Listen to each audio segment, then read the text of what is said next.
Speaking System 1.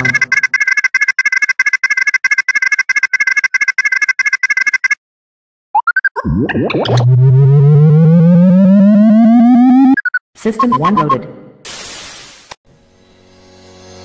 Assalamualaikum warahmatullahi wabarakatuh. Apa kabar sahabat-sahabat Ekshar? Pada video kali ini kita akan melanjutkan pembahasan soal-soal KSM Kabupaten Kota 2019 ya. Untuk soal yang nomor 4 ya, nomor 4 kita bacakan soalnya. Tidak ada dosa bagimu mencari karunia atau rezeki hasil perniagaan dari Robmu. Quran Surat Al-Baqarah ayat 158. Kecuali dengan jalan perniagaan yang berlaku dengan suka sama suka di antara kamu. Quran Surah An-Nisa ayat 29. Dan Allah menghalalkan jual beli. Quran Al-Baqarah ayat 275. Nah, sistem ekonomi yang tepat berdasarkan ayat tersebut adalah, ini berdasarkan 3 ayat tadi, Al-Baqarah 198, kemudian An-Nisa 29, dan Al-Baqarah 275. Sistem ekonomi yang tepat berdasarkan ayat tadi adalah A.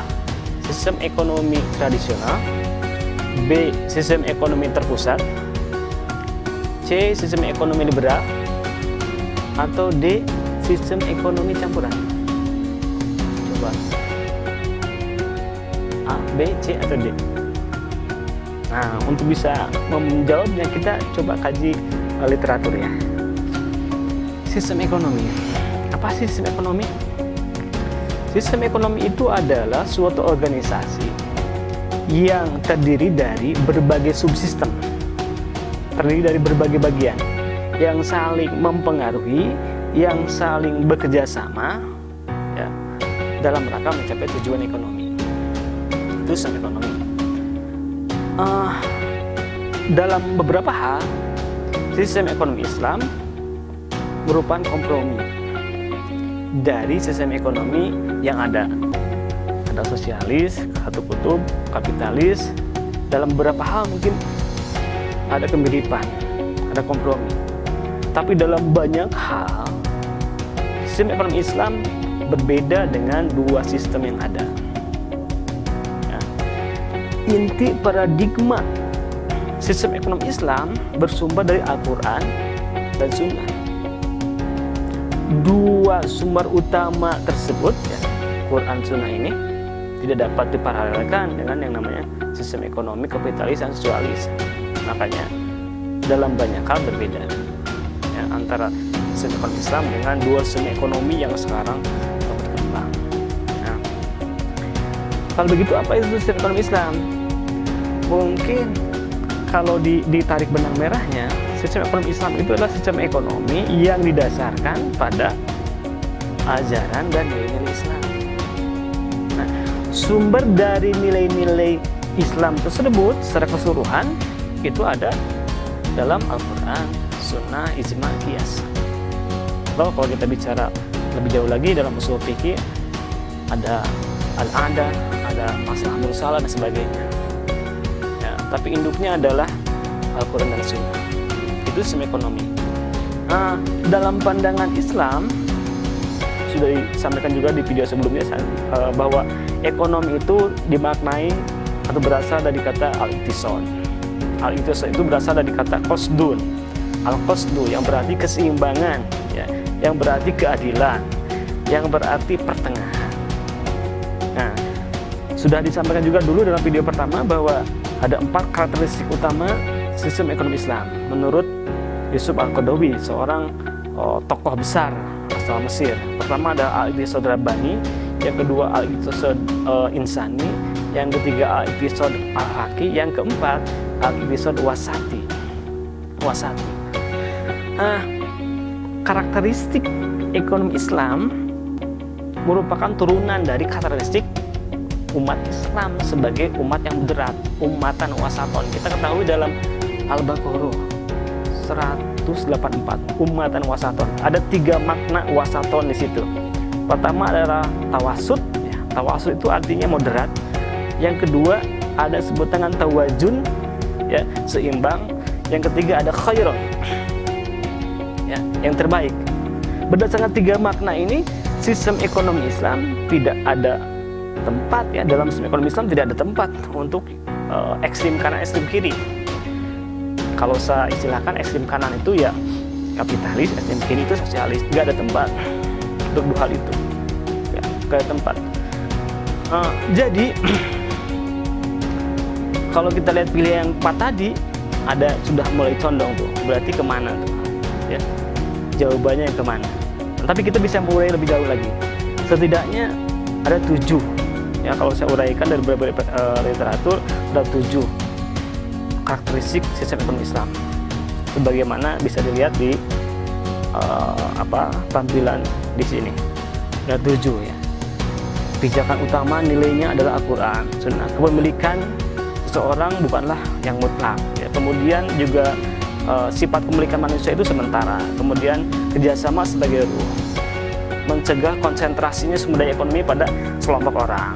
Nah, kemudian juga melarang disebut dengan riba, maisir, goror, ya, bai najasi. Kemudian ada lagi tadis, kemudian ada lagi ikhtikar yang dilarang itu. Kemudian ada talaki rukban, kemudian ada lagi riswah, ya. Dan yang tidak kalah penting karakteristiknya adalah peran negara. Peran negara sangat penting dalam menegakkan nilai Islam, ya, dan dalam melakukan redistribusi sumber daya ekonomi secara adil. Berikutnya ada satu hal yang menjadi distingsi dan sangat penting untuk disampaikan antara sistem ekonomi Islam dengan sistem ekonomi yang lainnya adalah soal konsep kepemilikan. Jadi kalau dalam kapitalis, hegemoni kepemilikan itu pada individu, dalam sosialis itu pada negara. Nah, kalau dalam sistem ekonomi Islam dikenal dengan multi ownership. Jadi kepemilikan yang yang majemuk, ya, yang tidak pada salah satu pihak, gitu. Nah, yang kita kenal multi ownership ini adalah kepemilikan berada pada 3 pihak. Pertama, ada yang disebut dengan kepemilikan pribadi atau individu. Yang kedua, ada kepemilikan publik atau kepemilikan bersama.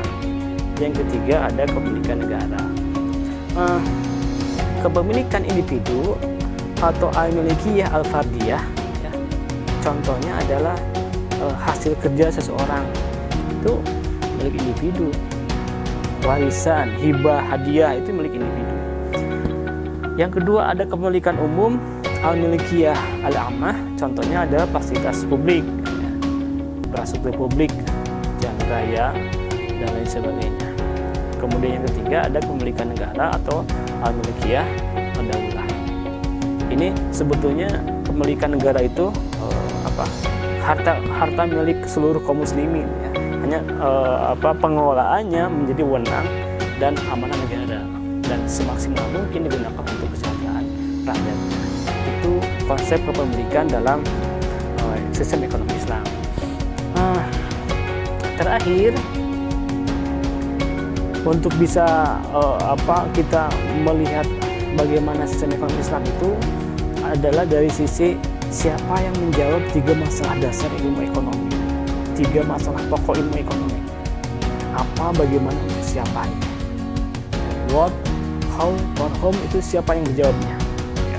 For who itu siapa yang menjawabnya? Jadi 3 masalah pokok ini siapa yang menjawabnya? Kalau dalam kapitalis, apalagi yang murni, diserahin kepada individu dijawabnya. Kalau sosialis kepada negara. Dalam sistem ekonomi Islam, ketiga masalah pokok itu sebagian dijawab oleh negara dan sebagian oleh pasar atau individu sesuai dengan ketentuan syariah. Jadi berlaku prinsip-prinsip syariah. Ada pembagian peran dan mengacu kepada ketentuan syariah. Nah, itu terakhir sebagai pembahasan untuk soal kali ini. Jadi berdasarkan penjelasan saya dari awal sampai akhir, maka jawaban dari soal nomor 4 ini apa? Ya, jawaban dari soal nomor 4 ini kan ada 4 pilihan: sistem ekonomi tradisional, sistem ekonomi terpusat, sistem ekonomi liberal, atau sistem ekonomi campuran. Maka yang lebih cocok pilihannya adalah sistem ekonomi campuran.